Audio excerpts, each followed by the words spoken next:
Hey y'all, welcome back to my channel. Today we are working on a big old cholesterol filled supper. Chicken fried cube steak is what we're working on today. And I'm already to the end of it. At least the cooking the steak part, which is like the messiest part.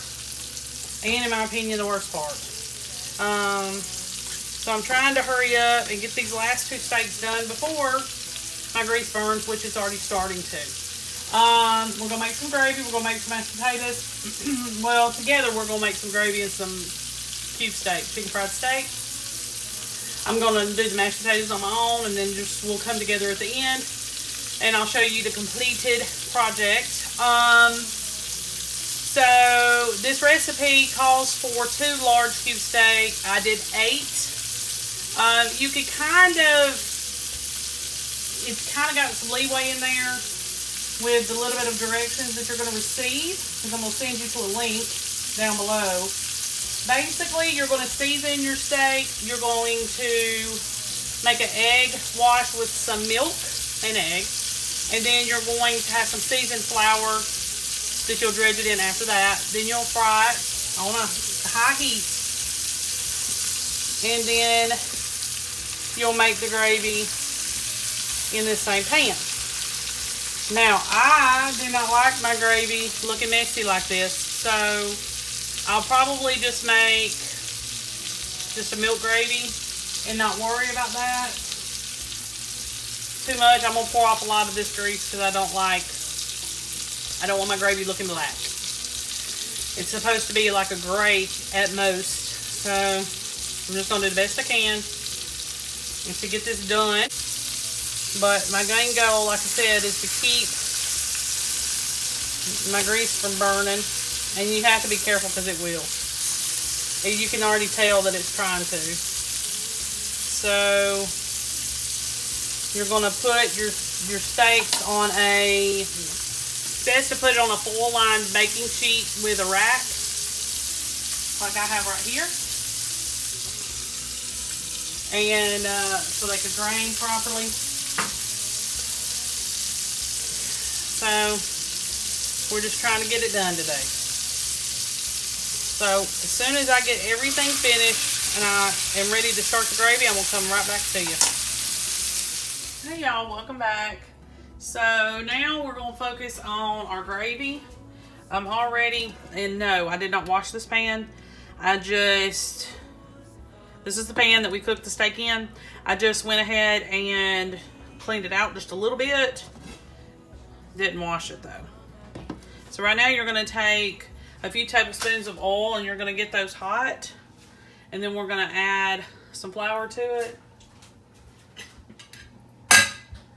to make a roux.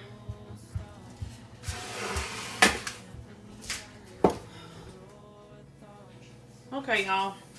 So we're going to see if this grease is hot enough. Yeah, when it starts to sizzle like that, it's hot enough. And so what you're going to do is put just a few tablespoons less. So if you did like 4 tablespoons of oil or grease, you would only do maybe 3 tablespoons of flour.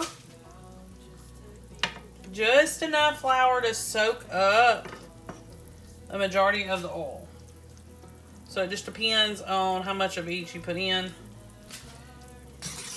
Because what you're wanting is a paste. And if it's not a wet paste, it's fine. It'll probably still work. But it's going to be like that.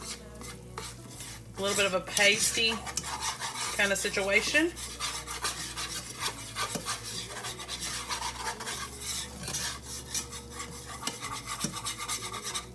Okay. So I'm going to pour in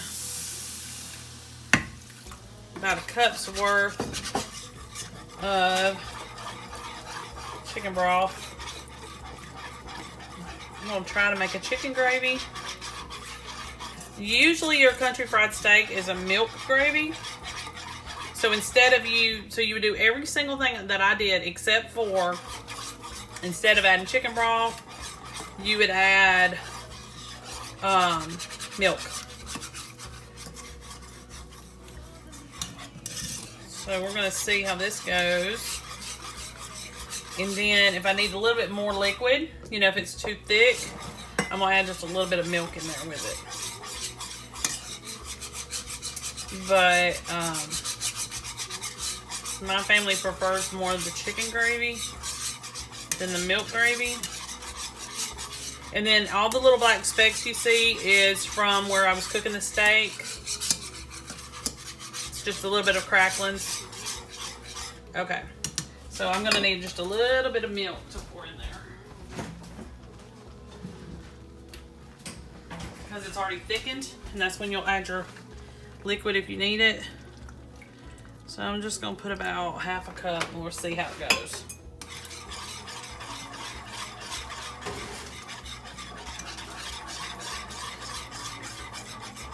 And you're gonna keep your heat on medium-high heat.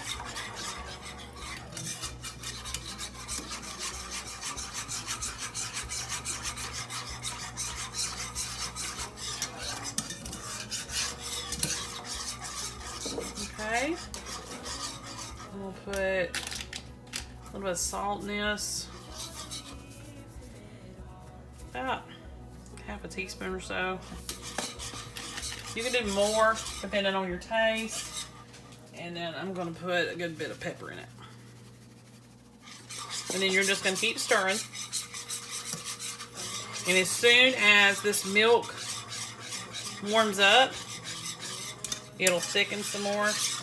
And that's probably where we're going to stop.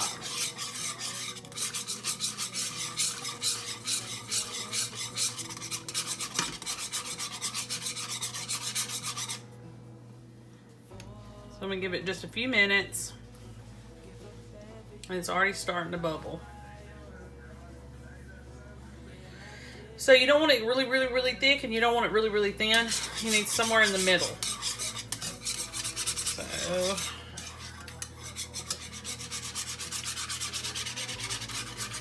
the reason why I decided to do the chicken broth is because I told you that we prefer the chicken gravy more. But also it'll give it a little bit more of a chicken flavor since I took out the old grease and put in new. So that was another reason.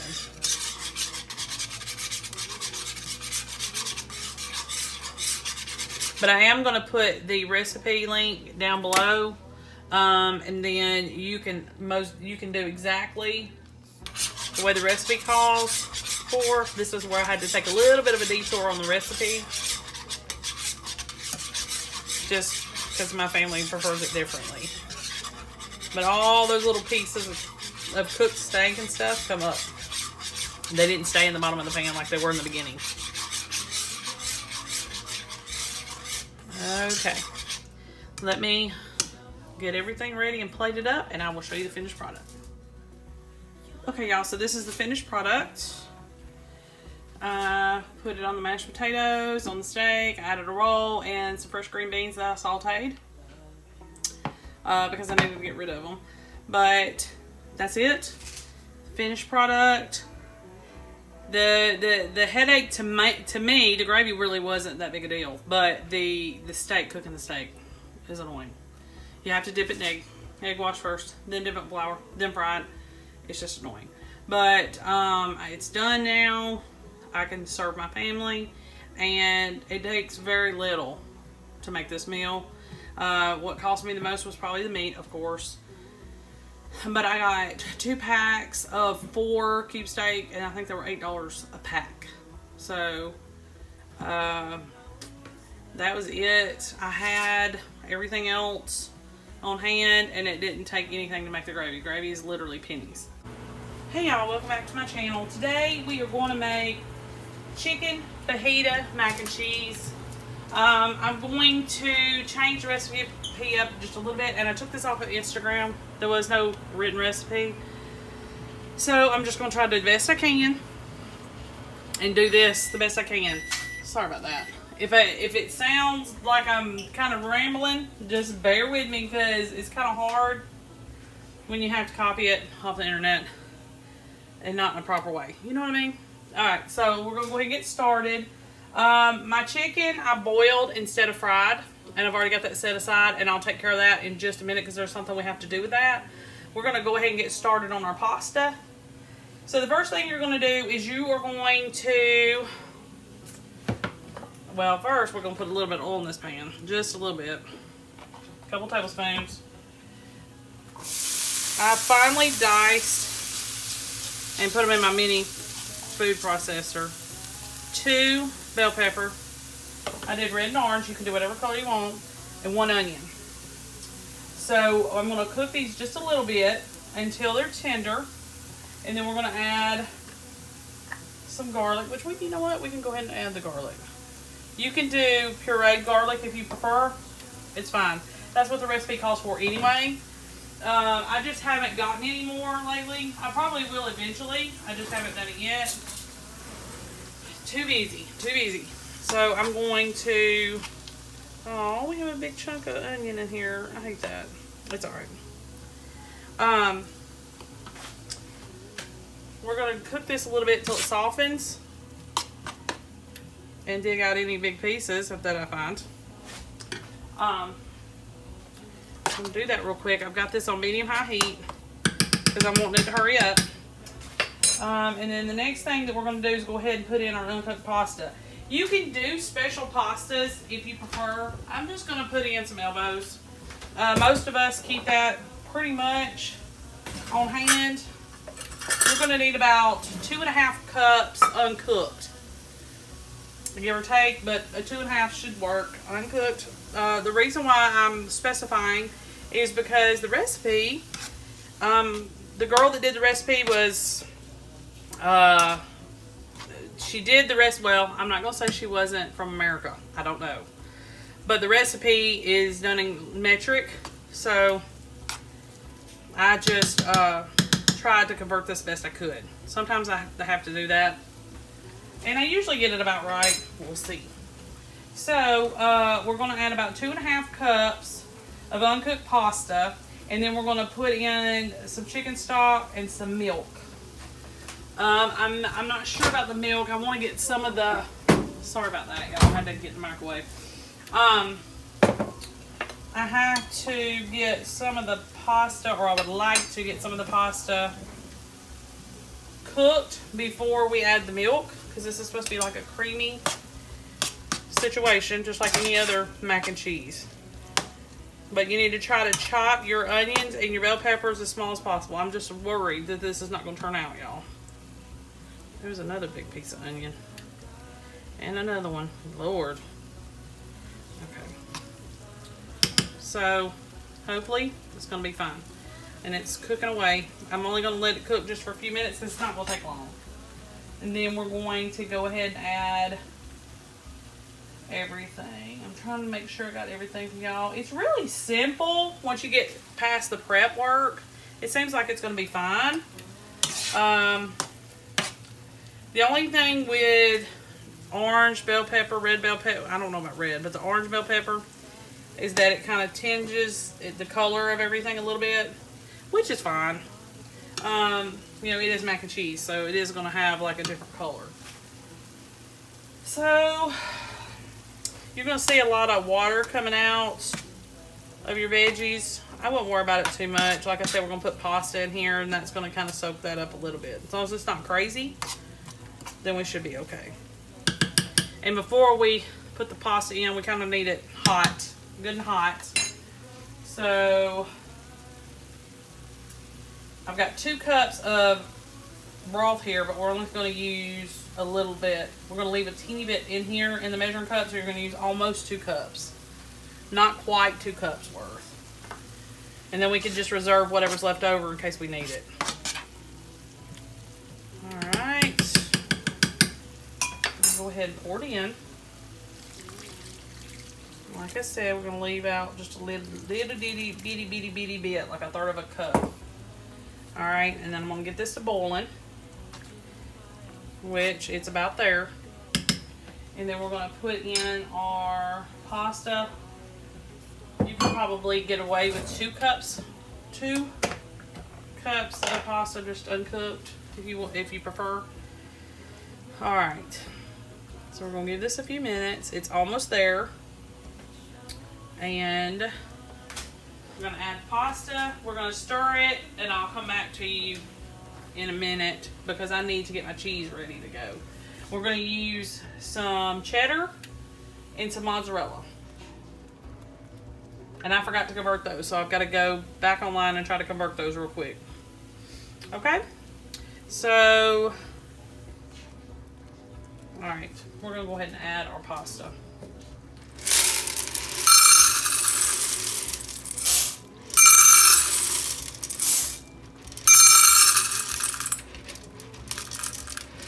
All right, 2.5 cups worth of dry pasta.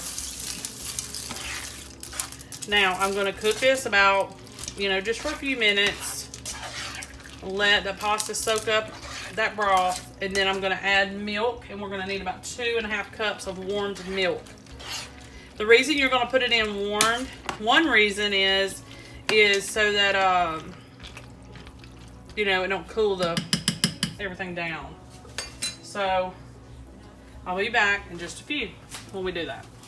Okay, y'all, while we wait on the pasta, we need to take our chicken, and if you're going by the recipe, you would have already done this, but I didn't yet. Let me get another bowl. So we're going to season our chicken. We've already put it in and boiled it. You don't have to do that. You can fry it. You can use leftover chicken. It doesn't matter. So I'm going to use this chicken seasoning, Mrs. Dash chicken seasoning. I'm going to need about a tablespoon. I'm going to be very generous with it. And then I also have this fajita seasoning, and we're going to put in about 2 tablespoons of it. If I can get it to come out of the container. We are so humid here that most of my spices end up just, ugh. Okay, we dropped a little bit. So you're gonna need about 2 tablespoons of that. Let's see if I can get some more out of this container without having to run and go find something.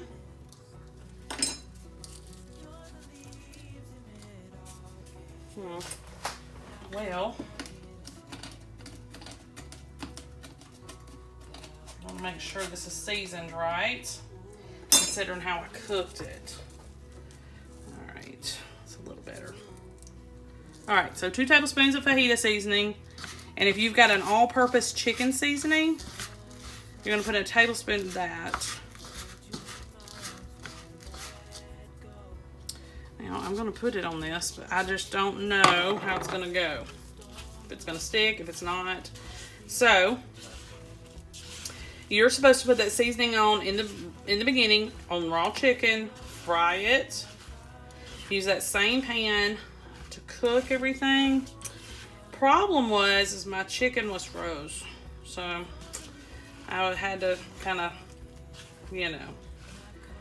figure something else out. So that's why I did what I did. Wash my hands real quick. Now, the only thing left to do is wait for this to absorb some more liquid because it is not quite done yet. So, I'm going to cook it for a little while longer, trying to get it done. And then I will be right back. Okay, y'all. So, I tasted it. It's got a little bit more cooking to do, but we can go ahead with the rest of the recipe. You're going to cook this until the pasta's done. Should take about 10 minutes or so. I'm trying to think if there's anything I forgot to tell y'all. We're going to go ahead and we're going to, as you can see, it looks creamy right now because of the milk. You have the option to add a teaspoon of mustard, and it's usually Dijon is what I've put into other. It just kind of gives it a little bit of more fullness of flavor. So that's usually what I do, is just put that little teaspoon in there of Dijon mustard. If you have English mustard, you can use that. I don't, you know, I thought that that was probably the equivalent. I'm not real sure. I wouldn't use regular yellow mustard. I definitely wouldn't do that. All right, so the cheese thing is a little bit sketchy, so I'm going to just add about a handful, which is about a cup of cheddar, and about a cup of mozzarella. This is extra sharp cheddar, but you can use probably anything that you want. And so you're going to just stir this until it's melted. And I still have this cooking over like medium-high heat, but I'm right here, so don't walk away from it. That's one thing. Just, I'm staying right here so it doesn't burn.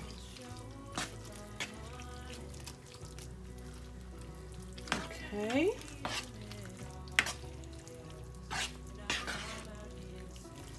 And it melted fairly quickly. So your chicken is set aside, and as soon as this is done to your liking, pasta-wise, you know, al dente or not, then you're going to go ahead and add the chicken back in. I'm going to taste just one little noodle and see. Yeah. Yep, it's done. It's perfect. So I'm going to cut this off. We're going to add it back in our chicken. I did about 2 chicken breasts. And then I chop them. And then you see me add the seasoning. 1 tablespoon of chicken seasoning, 2 tablespoons of fajita seasoning. And then I'm just going to stir this in. I need to say this. I did end up adding the full 2 cups worth of broth. Just because I felt like it needed it. So I'm going to give this a stir, and then I'm going to taste it and see if it needs any salt and pepper. I was going to go ahead and put the salt and pepper in, but I just wasn't sure how much the seasoning, you know, was going to give it enough of what it needed. And this is like a huge pan of pasta, so this is going to go a long way.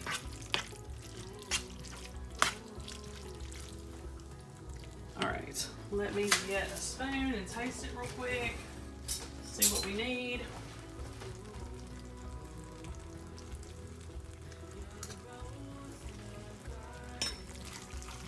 That was really good. I'm gonna put some pepper and some salt, and I think we're good. So just salt and pepper to taste, and you're ready to serve this. All right, y'all, make sure you like and subscribe. I'll see y'all next time.